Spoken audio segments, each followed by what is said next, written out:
warahmatullahi wabarakatuh. Salam guru penggerak.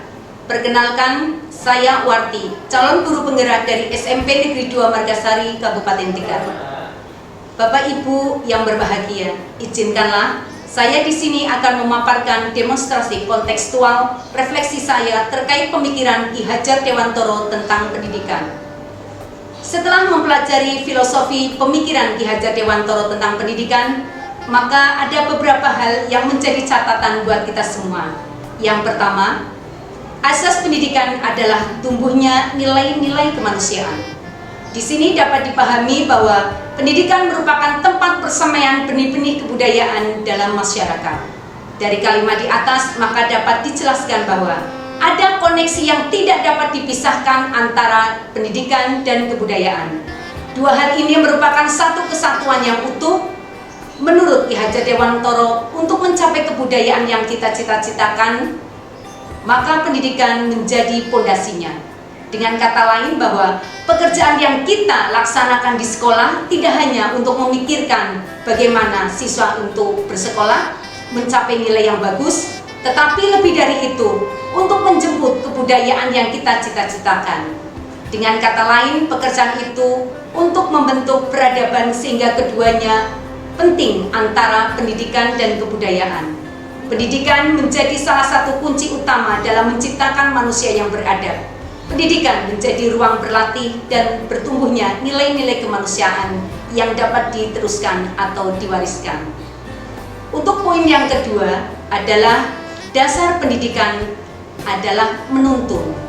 Di sini peran pendidik diibaratkan sebagai seorang petani yang sedang menanam benih tanaman, di mana benih tanaman itu akan tumbuh dan berkembang baik menjadi tanaman dewasa dan menghasilkan hasil yang maksimal manakala kita lakukan runtutan kegiatan budidaya tanaman dengan baik, seperti di awal kita mengolah tanah, menyiram, memupuk, mendangir, atau di tengah perjalanan dalam runtutan budidaya tanaman itu kita membasmi hama penyakit yang mungkin ada. Demikian juga dalam dunia pendidikan. Pendidik atau seorang guru akan merasakan hasil didikannya dengan baik manakala dengan hati yang suci, tulus, ikhlas, dan rasa kasih sayang mau menuntun. Kembali lagi saya menekankan di sini adalah menuntun siswa untuk dapat tumbuh dan berkembang menjadi manusia yang beradab dengan segala potensi yang ada. Untuk poin yang ketiga adalah intisari pendidikan, yaitu adanya perubahan atau pembaharuan. Pembaharuan di sini dianalogikan sebagai sistem tata surya. Seperti kita ketahui bahwa tata surya kita yang terdiri atas komponen ada planet, ada matahari, ada bintang, dan benda-benda lain yang berada di ruang angkasa, semuanya mengadakan pertukaran atau pergerakan pada orbitnya. Ketika salah satu komponen tersebut macet, berarti akan menyebabkan chaos atau kekacauan di dalam sistem orbitannya itu sendiri. Demikian juga dalam bidang pendidikan, maka harus ada pembaharuan. Pendidikan tidak boleh berhenti atau tidak boleh stagnan di tempat, tetapi harus ada perubahan. Namun demikian, perubahan atau pembaharuan itu harus sesuai dengan kodrat keadaan, yaitu kodrat alam dan kodrat zaman. Pendidikan dan pengajaran yang diberikan ke siswa harus berjalan beriringan. Antara pendidikan dan pengajaran merupakan dua hal yang tidak dapat dipisahkan karena saling terkait satu sama lain. Pengajaran yang merupakan bagian daripada pendidikan lebih bertumpu kepada pemenuhan merdeka lahir, sedangkan pendidikan bertumpu pada pemenuhan merdeka batin.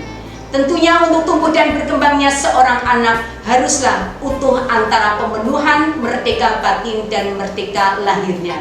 Sehingga pendidikan dan pengajaran yang diberikan haruslah sesuai dengan kodrat alam, yaitu lingkungan di mana siswa berada, dan juga kodrat zaman di mana waktu siswa itu berada. Untuk poin yang keempat adalah pembelajaran menerapkan nilai-nilai budi pekerti. Budi pekerti merupakan perpaduan antara cipta, rasa, dan karsa sehingga memunculkan suatu semangat, di mana budi pekerti biasanya ditumbuhkan lebih awal itu pada keluarga. Keluarga merupakan madrasah dalam pembentukan karakter lebih awal pada anak. Dari keluarga, anak akan mendapatkan keteladanan dari orang tua atau dari anggota keluarga lainnya, kemudian mendapatkan tuntunan dan pengajaran. Pembentukan karakter yang terbentuk dari keluarga selanjutnya akan dikuatkan dengan praktek-praktek baik yang akan dibiasakan oleh Bapak Ibu guru di sekolah. Untuk berikutnya adalah poin pembelajaran berpusat pada siswa. Di sini kita lagi berpendapat bahwa guru merupakan satu-satunya sumber dalam belajar, sehingga pembelajaran berpusat pada satu arah atau lebih kita kenal dengan teacher center learning. Tetapi pembelajaran harus berpusat kepada siswa. Kita menyadari bahwa jika pembelajaran itu berpusat pada guru, maka pembelajaran akan cepat membosankan bagi siswa. Siswa menjadi tidak konsentrasi dan alhasil ketika diharuskan untuk menjawab soal, maka siswa tidak akan bisa untuk menjawab soal tersebut dan lebih banyak memikirkan untuk waktu jam pulangnya. Sehingga pada filosofi Ki Hajar Dewantara lebih mengedepankan pada pembelajaran yang berpusat pada siswa atau student center learning. Untuk poin yang keenam, menerapkan konsep kepemimpinan dalam pendidikan, yaitu Ingarso Sung Tulodo, Ingmadyo Mangunkarso, dan Tukuri Handayani. Ingarso Sung Tulodo. Di sini seorang pendidik ketika berada di depan dari siswa atau muridnya haruslah mampu memberikan keteladanan atau contoh yang baik.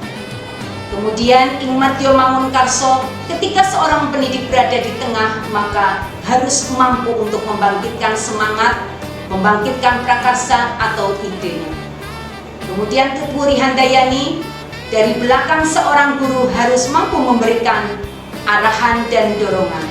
Ketiga konsep dari kepemimpinan Ki Hajar Dewantara ini haruslah kita kembangkan atau kita jalankan sebagai seorang pendidik secara menyeluruh, secara holistik, sehingga tujuan pendidikan itu dapat tercapai seperti yang terlukis di dalam profil pelajar Pancasila, yaitu beriman dan bertakwa kepada Tuhan Yang Maha Esa dan berakhlak mulia.